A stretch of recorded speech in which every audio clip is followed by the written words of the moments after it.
Bienvenidos, estamos transitando el área nutrición y desde la Cátedra de Medicina y Sociedad vamos a trabajar un texto de David Le Breton, más precisamente el capítulo 7, titulado El envejecimiento intolerable, el cuerpo deshecho, en su libro Antropología del cuerpo y modernidad.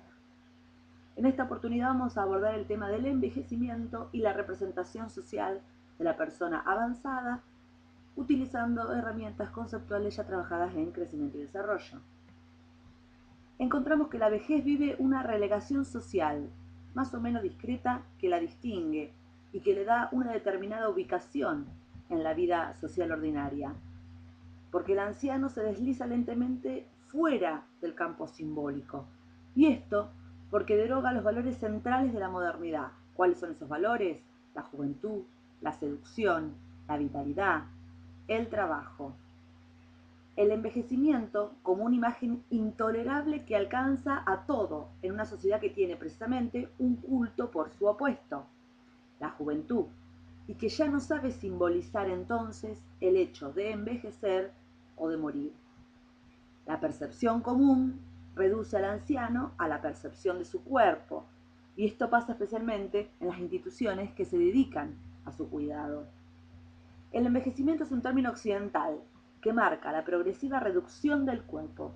Tenemos una dualidad que opone sujeto al cuerpo y que lo hace bajo la dependencia del sujeto a este cuerpo que envejece. La enfermedad y el dolor son otros dos ejemplos provisorios de esta dualidad de sujeto-cuerpo, pero el envejecimiento está asociado a una dualidad que es definitiva. La vejez traduce ese momento en el que el cuerpo se expone a la mirada del otro de un modo desfavorable. Porque pensemos, antes los hombres envejecían con el sentimiento de seguir ese camino natural que los llevaba a un reconocimiento cada vez mayor.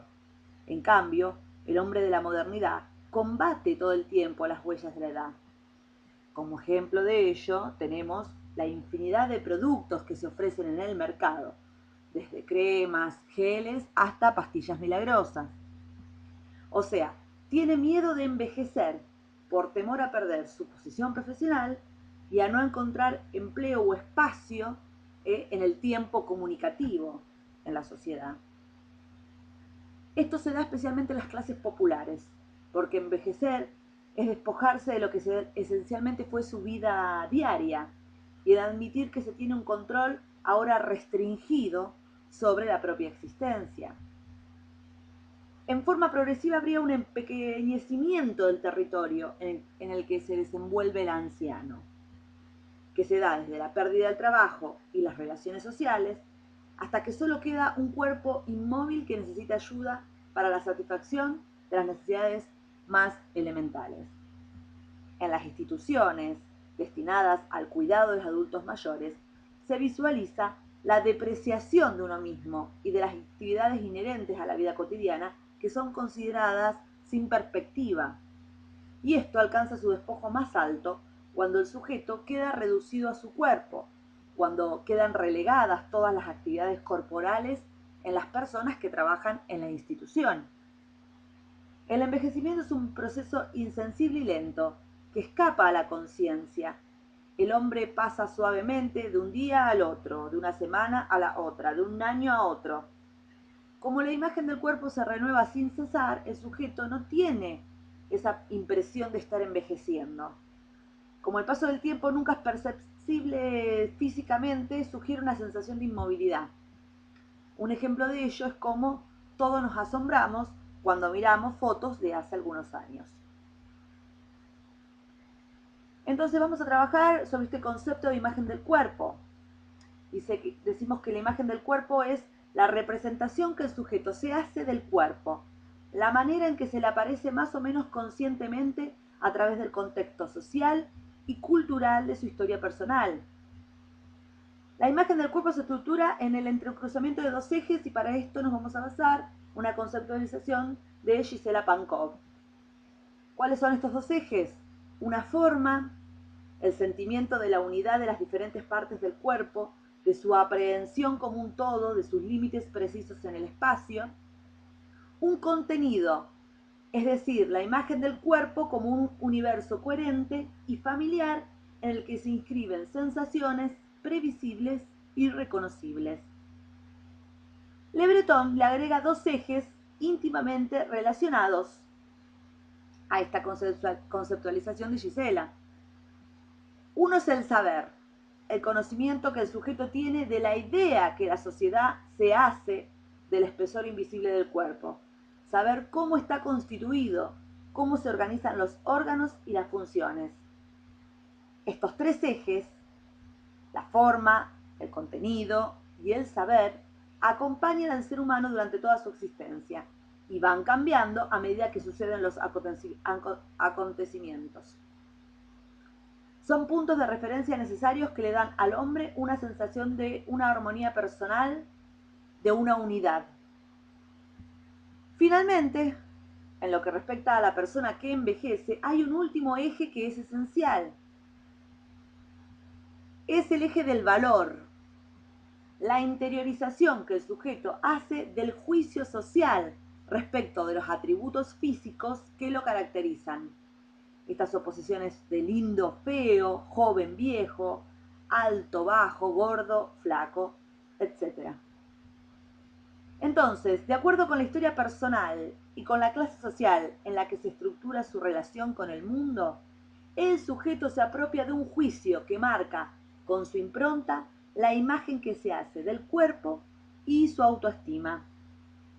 Estos cuatro componentes, estos cuatro ejes, dependen del contexto social, cultural, interpersonal y personal, sin el que sería imposible pensar la imagen del cuerpo, del mismo modo que la identidad del sujeto. Sin embargo, el registro del valor representa aquí el punto de vista del otro y obliga al sujeto a verse desde una óptica más o menos favorable. En este sentido, la vejez está afectado por un signo que es negativo. También hay otro punto para destacar, y es que el juicio social lleva un impacto más atenuado del envejecimiento en el hombre que en la mujer. La mujer anciana pierde socialmente una seducción que se debía a la frescura, a la vitalidad, a la juventud. Pero el hombre puede ganar con el tiempo una fuerza de seducción cada vez mayor, ya que en él se valorizan la energía, la experiencia, la madurez. Vemos entonces que la mirada del otro es determinante en el sentimiento de vejez. Hemos dicho que la imagen del cuerpo que el individuo se forja, se moldea de acuerdo con su paso por la vida, pero es sobre todo el otro que envía en espejo como algo depreciado, como algo con menor valor, la inscripción de la vejez. Por lo tanto, la imagen del cuerpo no es un dato objetivo, no es un hecho, es un valor que resulta esencialmente de la influencia del medio y de la historia personal del sujeto. El sentimiento abstracto de envejecer nace de la mirada del otro. De la misma manera son secuencias al mismo tiempo sociales e individuales las que lo reformulan a nuestra conciencia.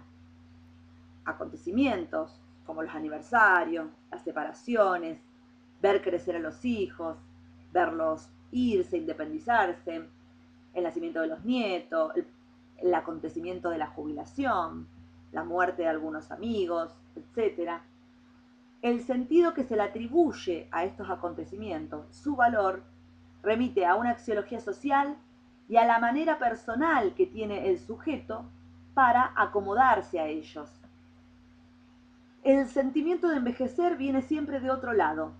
Es la marca en uno de la interiorización de la mirada del otro. No se trata de una cifra cronológica, no comienza en una edad precisa. Es una suma, una sumatoria de indicios que solo el sujeto conoce. Esto se reduce en este enunciado de que la vejez es un sentimiento. Las personas que trabajan con adultos mayores, en instituciones sobre todo, pueden intervenir siguiendo este estigma de depreciación de la vejez o tratar a la inversa, tratar de desarticular este juicio sobre sí mismo que el anciano ha ido interiorizando, puede intentar una restauración de la imagen corporal con el anciano por medio de la acción directa sobre el cuerpo para lograr una restauración del sentido. Hay acciones posibles.